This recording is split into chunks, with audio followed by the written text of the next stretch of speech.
The subject this week that I have chosen to focus on in these talks, you see, is characterized as the 4 challenges.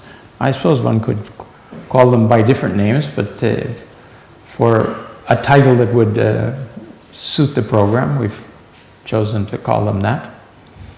In the last years of Shoghi Effendi's ministry, he kept stressing over and over with the Baha'is the need for 4 things. He said these 4 things will bring success to their efforts. And those 4 were prayer, meditation, study, and action. And he goes into a bit of detail. I'll read a few of the quotations that brought this attention forward. He wrote first to the hands of the cause of God about this matter, and then to national assemblies and to individuals. He stressed it. Of course, this is very inclusive of all of our activities as Baha'is, and reflects also in the core activities that we have throughout the world in the local Baha'i communities. But it's interesting to consider the teachings on each of these 4 subjects and see what kind of fresh inspiration we might derive from them, how this may add to wherever we are in our own spiritual growth, move us forward, open new vistas to us of confirmation. And so when we consider these 4, the first 3, prayer, meditation, and study, as we can see, are really internal things. So that the action, which should be the result, in which Shoghi Effendi says without action, if just prayer and meditation and study doesn't result in action, it really hasn't fulfilled its purpose. The House of Justice has stressed this in some of its messages in more recent years too, that study should lead to action. And the action, the quality of the action, however, is affected by the other 3. You can't just do the action without these 3. You will soon run out of energy. You'll soon be saying to yourself, I'm so tired of these cycles of growth, I don't know if I can bear another one. Or, I try to teach the faith, but nobody's interested. If you have that problem, these 3 are the solution. We'll see. Look at it, and this is a terrible dilemma when we notice in our own life that we don't seem to be effective when we mention the faith. It doesn't produce a spark of interest and appreciation. Of course, there are populations, and there are other populations, and we're trying to find those areas in our society that will be receptive and more easily amalgamated into communities, active, vibrant communities on the ground. The Guardian said as soon as the Baha'is learn how to have this love and fellowship, then their gatherings will become like magnets. They will attract waiting souls. They will attract those who are longing to understand the reason that they're alive and why the world is in the situation that it's in.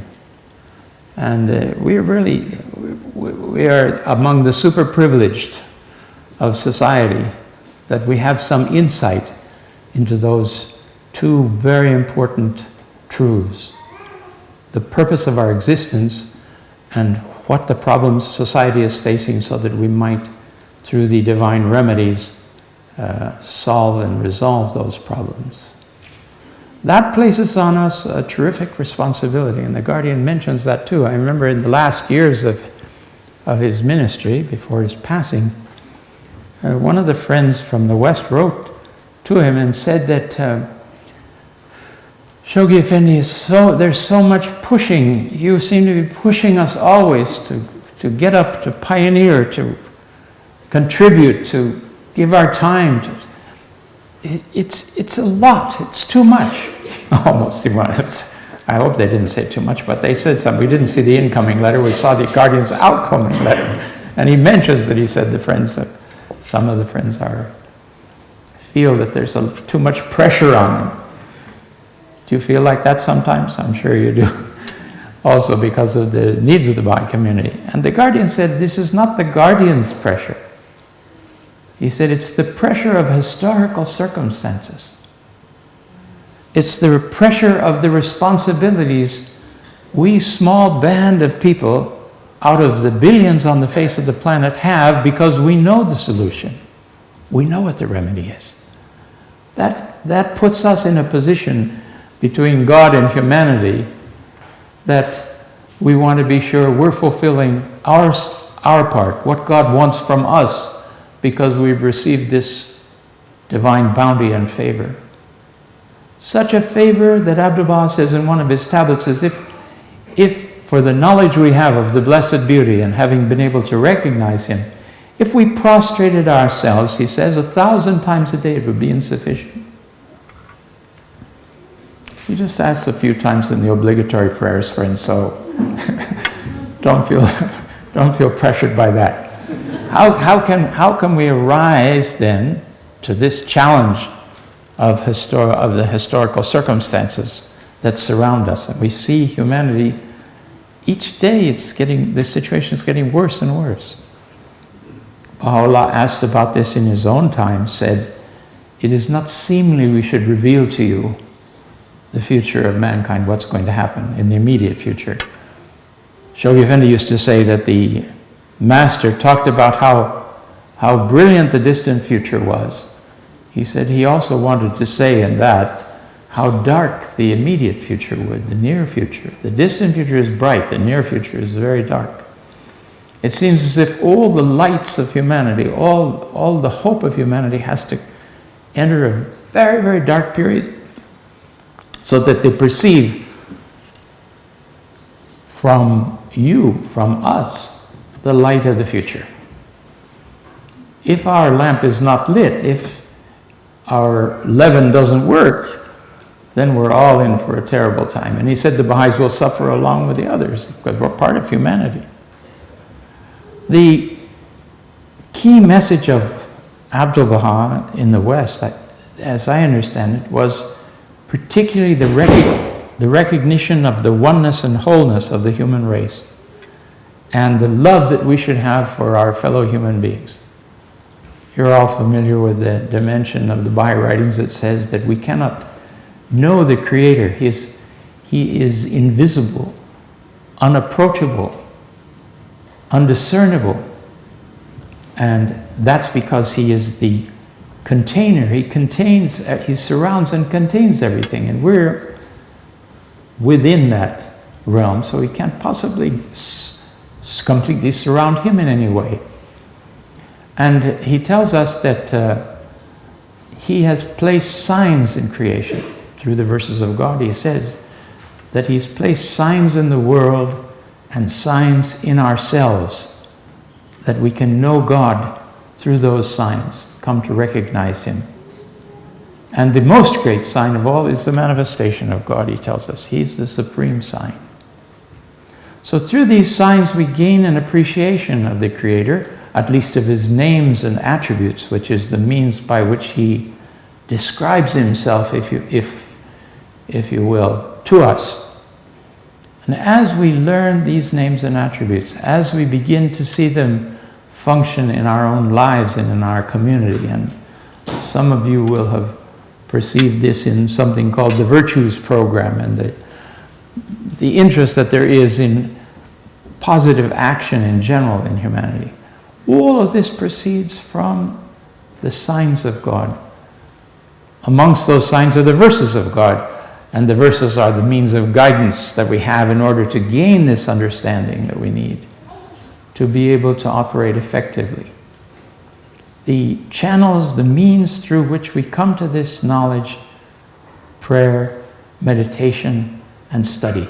And each day we're going to consider some of the aspects of the teachings on those various points so that we could, if you will, reappraise where we stand in relation to the challenge that they present to us.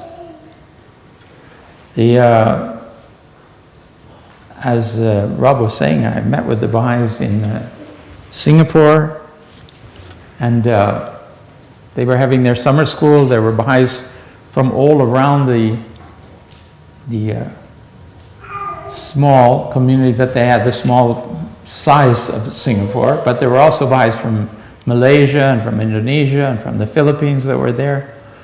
There was a lot of vibrant enthusiasm. And I'm sure if they had a chance, they would greet you all tonight. But you should realize you're kind of on the opposite sides of the earth.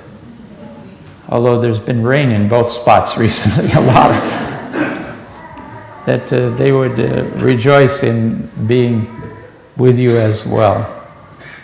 My wife and I have resettled now after so many years, 50 years away from the United States. We've resettled in Northern California, and we're dealing with the plan at the local level there in a small community of 25 Baha'is. The future of the plan is always presents to us having to think in new ways and explore new possibilities. You know, in the years that I was in the Holy Land at the Teaching Center, and then serving with the House of Justice itself, we saw that so many of the situations we're facing, the challenges again came one after the other. You know, in the marvelous services of the Hands of the Cause of God during the crusade, the 10-year crusade of the Beloved Guardian, were quite extraordinary. I mean, they pushed themselves to the limits to travel, oftentimes having to abandon their families, sometimes together with their spouses. They moved around the world and animated the Baha'is so that we accomplished the goals of the Beloved Guardian's World Crusade. In the process, we became very eager to enroll new believers. Now, that's the goal of the whole process, is that we should increase the size of the Baha'i community, but not just the size of the Baha'i community, but the capacity of the community to expand itself, to extend itself. And the emphasis on that was so intense. I remember there was a lot of controversy in the community. They said, should we expand or should we consolidate? And the House of Justice was saying we need to do both. We have to find a way to both expand the faith and consolidate the faith. And as the horse got away from the barn, so to speak, it began running, and we began enrolling everywhere. A few Baha'i teachers in these various countries would go into new areas, into villages, into tribal regions, and get a terrific response, positive response from people, that they accepted the message. It was a sincere acceptance, I think, of places where I was involved, that I swear what I could see, it was marvelous. It wasn't easy work, and it was so heady. Some of you may have been involved in those places and around the world. It was so heady that you just went on village after village, you know. And we kind of left it that National Assembly will have to figure out how to consolidate it. We're going to go on and bring new Baha'is. What we need is great masses and numbers and so on. And the enrollments began piling up on all sides. And the National Assemblies were saying, go back and visit the people again. And people would say, well, we have new horizons we want to go on to. And it wasn't very well coordinated, but it was the result of a terrific fervor and enthusiasm on the part of a few teachers. The few teachers, finally, they got tired, you know. And they would have peers arrested, and then they'd go out, and of course they would some of them would say, we're expansion people. Consolidators are somebody else. So enough months would pass, or a year or more would pass, and then the poor consolidator went in with the list of names to try to find the people that had enrolled in the cause. And sometimes they would meet the people, and they'd get scolded about why, you didn't come back, or what was the message again, or you never sent me my subscription that you promised me, or we don't know those people, or those people are dead. I remember I went to one community that traveling teacher had sent in a whole long list of names, and we asked about them. He said, no, he's been dead for years. No, that has been dead for years. In the end, we understood that the travel teacher was discouraged that he couldn't raise any of the believers, and he'd gone to the cemetery and copied down the names. That was, of course, that was a spiritual move of sorts, but we couldn't really consolidate those people. So this went on decades. The House of Justice reporting to us in Rizwan messages, 500,000 new Baha'is here and 100,000 there. And gradually the National Spiritual Assembly members that were coming to the Holy Land on pilgrimage would confidentially say that we feel so bad. We're reporting the enrollments, but we can't find the original ones from 10 years ago, and 5 years ago, and 3 years ago. And I, for one, am not going to be a supporter of these mistruths that are coming and enthusing the House of Justice, and we just don't have those bases. So then the next stage, in the 80s, they were reporting that there is tallies of how many believers there were in the country. They were all going down all over the world. Down, down, down. Okay. I had a theory, the way I viewed it all, and that is that we have in the faith a steady growth of souls that are consolidating themselves and becoming strong Baha'is. And that the rhythm of that doesn't seem to change particularly. But above that steady growth are some fluctuations. They go up and they go down. But that doesn't mean that the bottom has fallen out of it. The bottom's still coming up. It's just that the flare of it, the popular growth and decreases and increases, and the challenges of that, gradually the House of Justice watched this pattern for a while, and then it took, if you will, a deep breath and said it's going to have to look at the whole situation of the Baha'i world and apply some remedial measures. And in the process of that, the Institute was born, 1996. And the 4-year plan, and the House of Justice projected these, first there were 3 of the core activities, now junior youth have been added to the core activities, as something to be done at the local level. And they began talking about this preparing capacity for the entry by troops. And they also, in the process, I think you see the House of Justice, and this was reflected very beautifully in the film that we had this evening. They brought to the attention that every Baha'i is an element in this, and not just well-known Baha'i speakers. And people had fallen back mostly in the cities and in the educated centers to have firesides, meetings where you had a well-known speaker or somebody that could speak about the faith, because heaven knows I couldn't speak about the faith.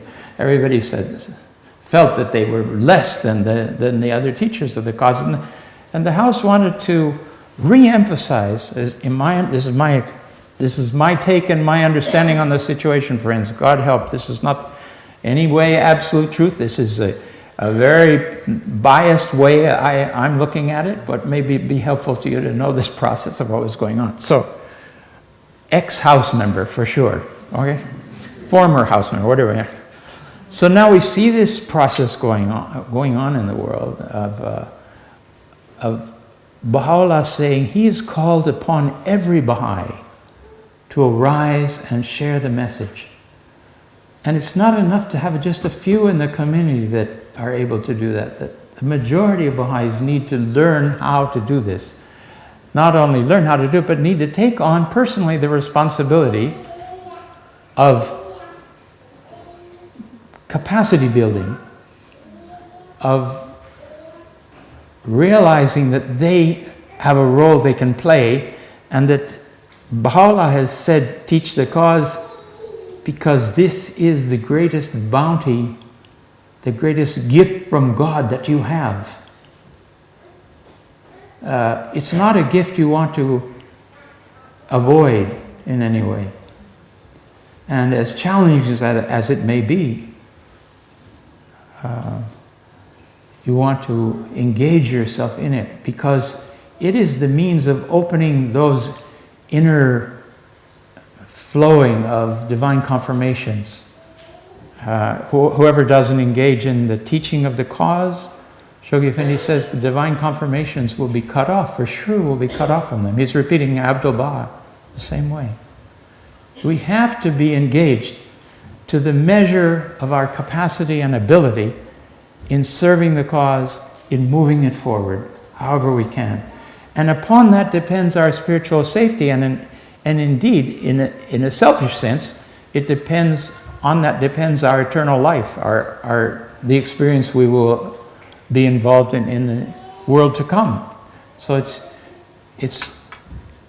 it can be seen as selfish to do this. One side, it's a sacrifice. As soon as you're doing it, you realize it's not a sacrifice, it's a bounty. But it seems like a sacrifice at the beginning, because willfulness and what do you call it? The stillness that we have, the apathy we have in ourselves, difficult for us to move. It's some of the acts that the community is engaged in seem outside our own personality. We're challenged by that as well. How can we move forward with the whole plan, both reviving ourselves and contributing to the community? And the House of Justice then defined these devotional meetings and children's classes, particularly adding later junior youth to the question, and then the study circles, where Baha'is together reflect on a course of studies, presently the Ruhi courses, and share ideas with each other and begin to experience that magic of being able to contribute something in a gathering of reflection and consultation from themselves.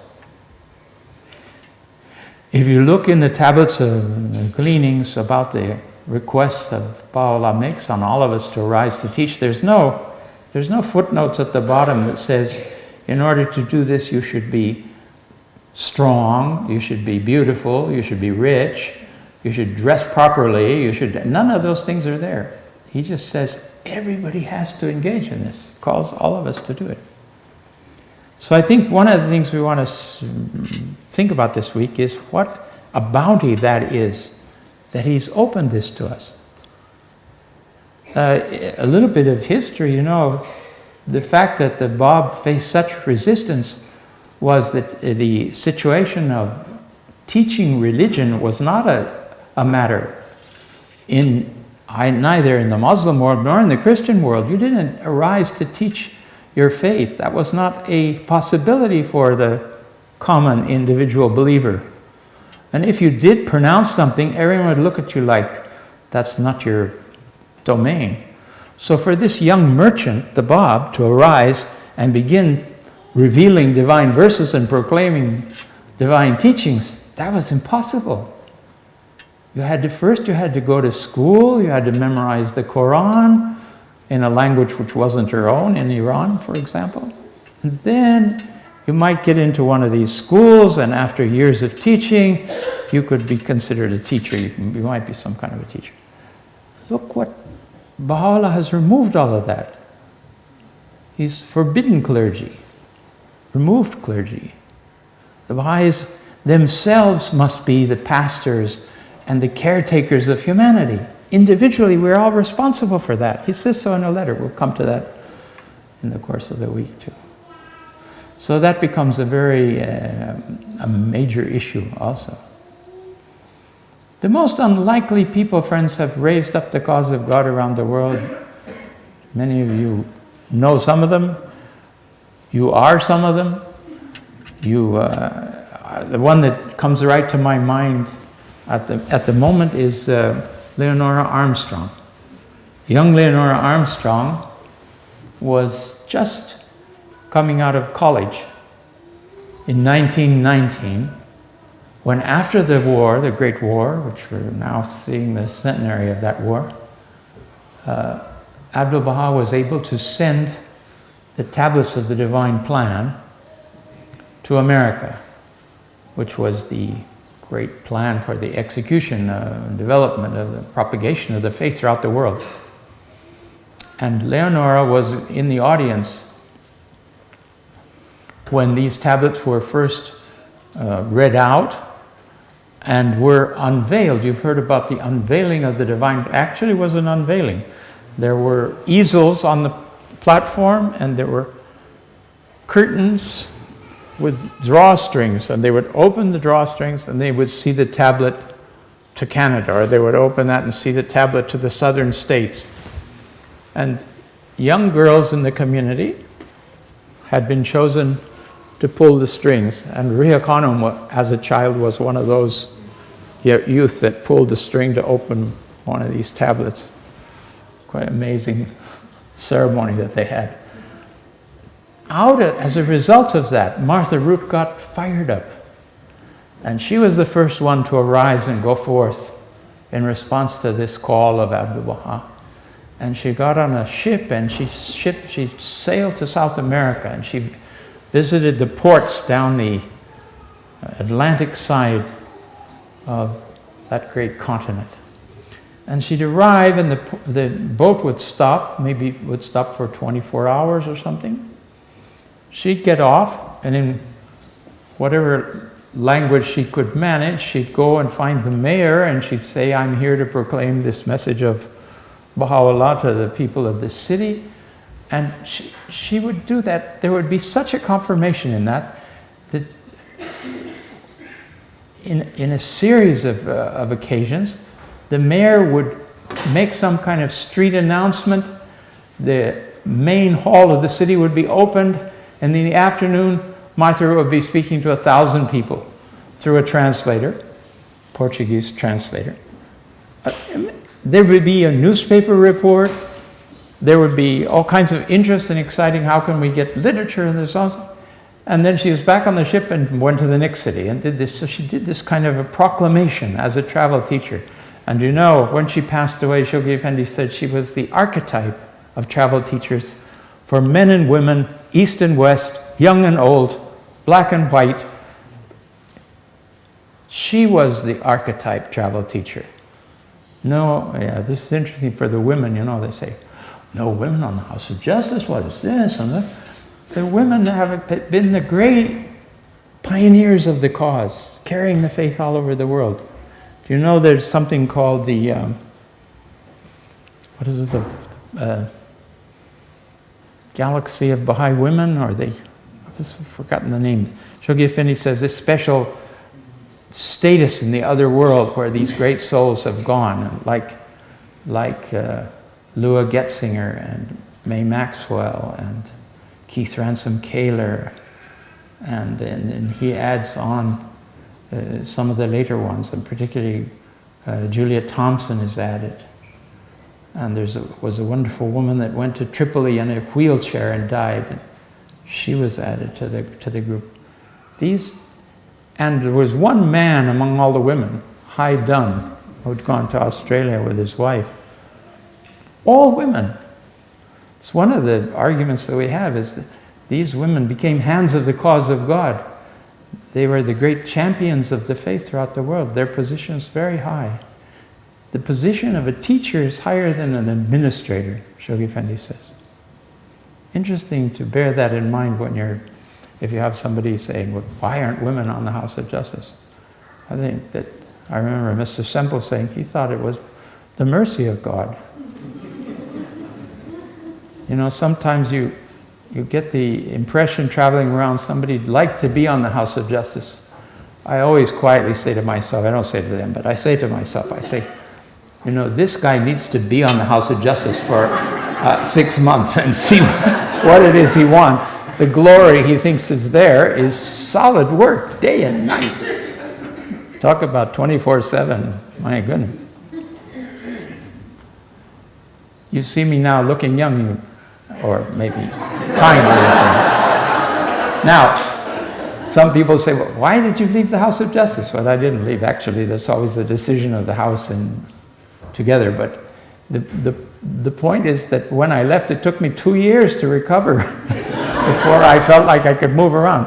We went in a house that had a staircase in it. I could hardly get up the staircase.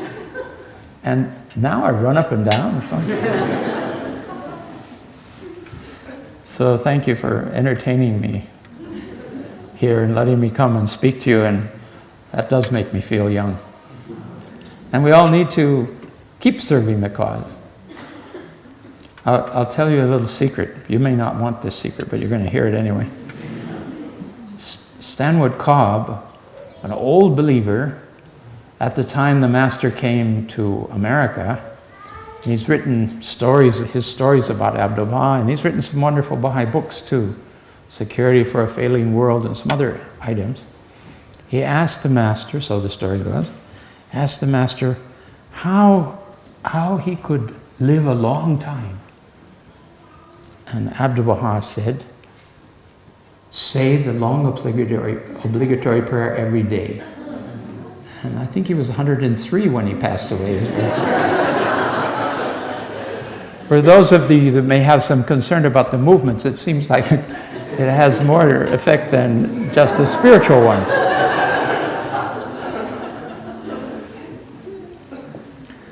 Friends, Leonora Armstrong heard the report of Martha Root when she came back from South America.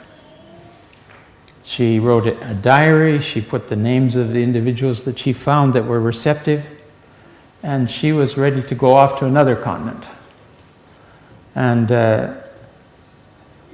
Leonora felt challenged by what she heard, that she could go. She had heard studies in the university. She was actually university trained, were in Latin languages.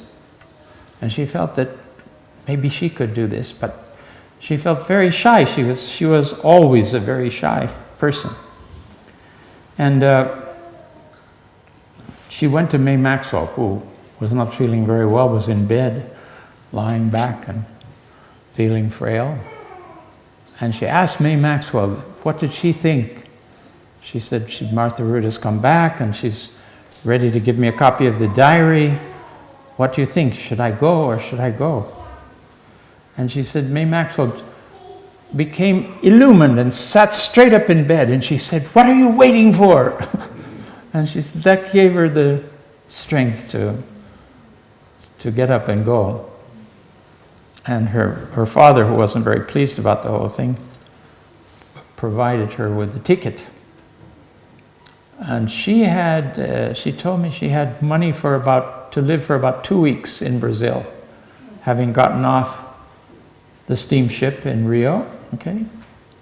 That means no way back, no ticket to get back, and complete reliance, basically, on Baha'u'llah. That was an amazing feat of courage for this young lady. She got there and asked for the name in the Rio where she was to go, and found out that Santos wasn't there. It was another city. She had to get on another boat, had to go further south. She got there, she met the man that Martha Root had met and talked to. And he said, my dear, what are you going to do here? He said, I'll hire you to teach my children English. That was her toehold in the beginning. Meanwhile, Abdu'l-Baha has heard or understood in his own way that she was in South America, 1919 this was. He wrote a beautiful tablet to her, put it in an envelope, addressed it to Miss Leonora Halsapple, Brazil, and put it in the post. Yeah, I think you realize Brazil's a fairly big place. You know? So this came, and because it said Miss on it, they sent it to the British Embassy. The British Embassy said, we don't know her, we've never heard of her. So they sent it to the American Embassy. Nobody at the American Embassy of the staff knew anything about her. But they put it on a bulletin board. And somebody who came in had been a passenger on the ship that she came down with and said that lady was going to Santos. And so they sent her to the consul in Santos, and yes, he knew who she was, and the letter from Abdu'l-Baha reached her. And he said that he is supplicating and praying that she may be the cause of healing many, many souls of the illnesses of self and passion. Now we'll come back to this theme of self and passion during the week. So it's a very important one, because Abdu'l-Baha said those are the two veils that veil the mirror of the heart from the light of God that's shining on it at all times. My light is in thee, get thou from it thy radiance. What we want to think about this week through these three is, how do we increase the radiance in our hearts? How do we feel that love of Baha'u'llah, that he's shining on us? It's a ceaseless love. But we come and go. I remember Bill Sears years ago, he says, the hand of the cause, he said, if you don't feel as close to God as you used to, who moved?